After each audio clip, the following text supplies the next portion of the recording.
Hello, everyone. Uh, sorry, my name is Dmitry. Sometimes people call me Dimtro. I don't know why, but it happens.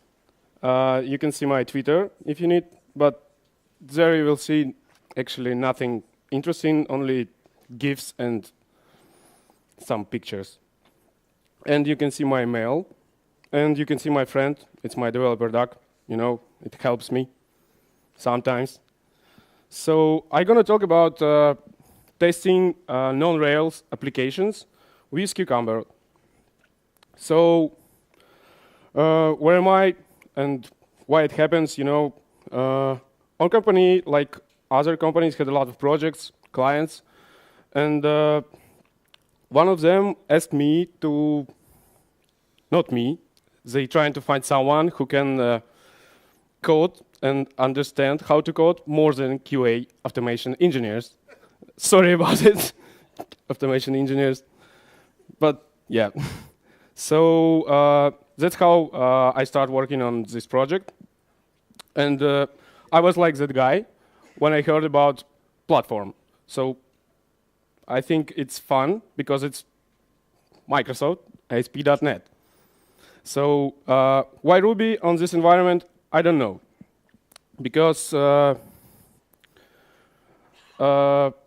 tried to understand why they start using Ruby and Cucumber on this project, but no one says why.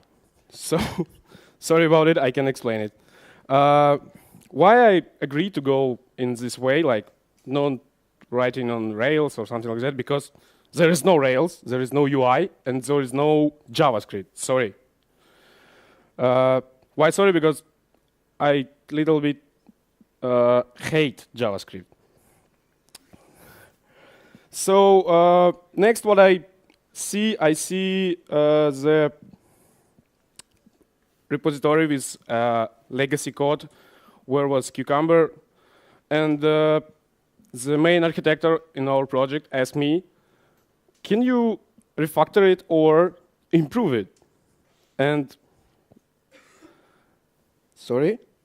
Yeah, so that's what I saw in first my like connection with this project. So as you see, it's not so good. And take a look on this. Not all can understand it, but this is it. So someone just comment to rescue. Sorry for this shit, man. So yeah, yeah, that's how I feel. So let's jump to my rocket. As you can see, it's I draw it like a rocket because I can't name it application or framework or something like that. It's just a bunch of scripts, you know. So it's usual set of gems. You all know them. It's driven by Team City, and in the wings you have some reporting and errors analyze scripts. Our company, not our company, sorry, project is big. It's gaining a lot of money. That's why we have a lot of stuff like reporting to see some graphs and other. It's for me just shit, but yeah, we need to handle it. So the applications which maintained by Ruby and Cucumber, my rocket, it's about 5 applications, and they used one API. So this cases looks like you go through the you have some test cases that must be automated, and it's like system test or integration test, and you go full cycle, like you go to UI, you just doing something, you check it on backend, and like until you end. So that's how it looks. And yeah, actually, why this guy is trying to hire someone who can code? Because, as you know, Cucumber looks, how to say, not cool if it's realization like in a book, in Cucumber book. So I tried. Oh, sorry. Fuck. I forgot to delete it. Oh no. I don't know, but someone know who it is. Sorry. But your cucumber can be stronger. So here some sample of object-oriented programming in Cucumber. So you have set funnel. Funnel, it's whatever. But now you're just setting right. How to say? You have factory, and you choose the right object that you need to test some scenario. So in a perspective, you have base class and inheritance. That's it. And hey. No. Apple. Hey, Apple. Oh, it's connection loss, sorry.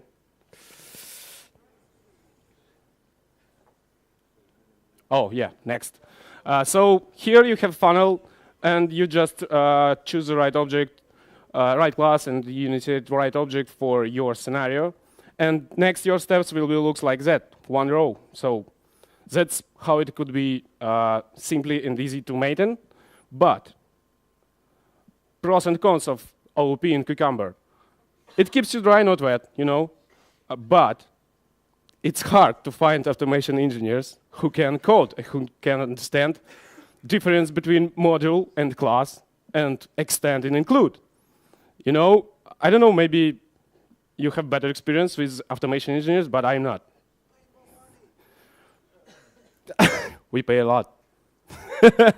But sometimes they just stupid, sorry. Again, sorry guys. I think everyone knows what is a tiny TDS, yeah? It's why tiny TDS, actually? Because it's so simple. Actually, what for it's in my Rocket? It's for doing verification on backend. Because you have Microsoft SQL server, sorry. And you need to connect to this server and just get some information to check that everything is okay. And writing object-oriented stuff like active record in your test, it's just like, oh, you will have only 40 or 30 queries, and it's simple to keep like that. So you have a class, you just describe all your queries, and you just get information what you need, and without any just like active record and blah blah blah blah blah stuff. So it's easy, and it's enough. TeamCity, you all know about TeamCity. It's good tool. It runs on Linux and Windows. Backends, it's everything you know. You know everything else. It's cheap for projects where a lot of money. It's so cheap.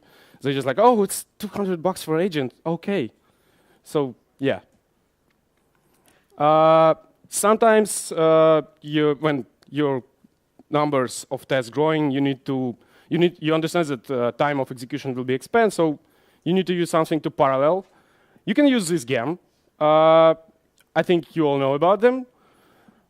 I can say it's okay, but if you have, for example, a lot of virtual machines and you can run it separately on all this virtual machine, it's not working.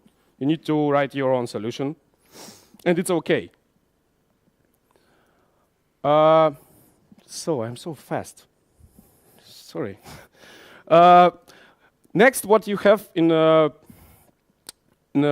environment like ASP.NET, not actually in my project, especially. We have 5 projects, for example. We have a big FED team. We have a big engineering team.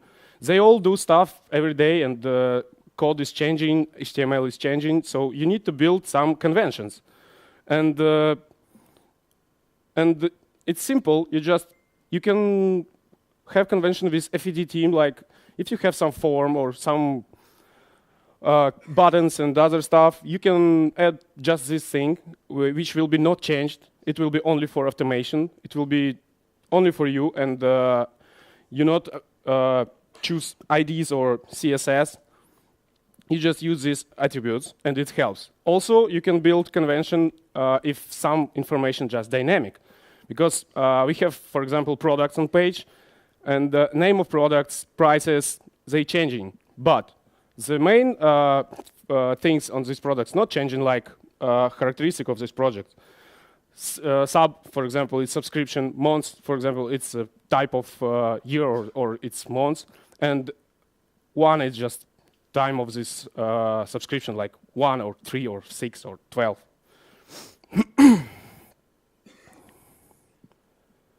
And yeah, that's it. Thanks. And I hope you will have no questions. But if you have a question, we can go through the arm wrestling, and if you win, you ask. Because there is no question, I just trying to how to say, to warm up you before ban, you know? So yeah, thank you. Thank you, Dima. Hey, you know, arm wrestling. What? Arm wrestling first. So you go here, we do arm wrestling, and if you win, you ask. Yeah, man, true. What wrestling? Arm wrestling, man. So, do you want to hear some questions or not? Because it's not clear. It's a presentation. Sorry. Yeah, you can ask. Sorry. Okay. Hi. I have a question about relationship in your team. You said that you played the main role related to all coding stuff in your testing application, something like an architect. And also you said that sometimes you think that your QA automation engineers are just too stupid. No. I said sometimes. Sometimes. Yeah, sometimes. Okay, it's not all. It's clear, but as an do you agree that as an architect you need to create a better seat for your teammates, so they it's your role, it's your responsibility to teach them to how to write code better and how to test application better in Ruby. Because if they are automation engineer and you are a person who are responsible for all technical details of your framework you invented, it's not framework. It's your Man, main. sorry. It's your main goal. It's not framework. It's a rocket. First, so you just can use it, and the engineer who become a member of my team, for example, he must agree with these rules, and he must understand. But it's simple. It's nothing new. For example, it's just simple inheritance. It's just simple steps. All simple. You encapsulate the logic in class. That's it. You instantiate it. You use it. That's it. Okay. And it's easy. It's easy. Yeah. I'm scaring. So we're going arm wrestling. Yeah, my question is, can I have an arm wrestle? Come on, let's go. Oh no!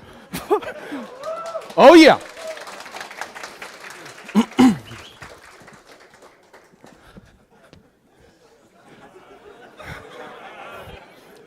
You good? Yeah. Oh, okay. Fuck, I'm scary. We need help. We need a help. Someone who will start it. Together. 3, 2, 1. Oh fuck!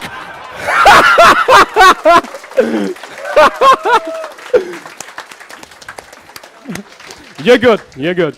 Great. Anyone else have questions? No, there's no questions. No questions. No Okay, questions. thank you, Dmitry. Woo!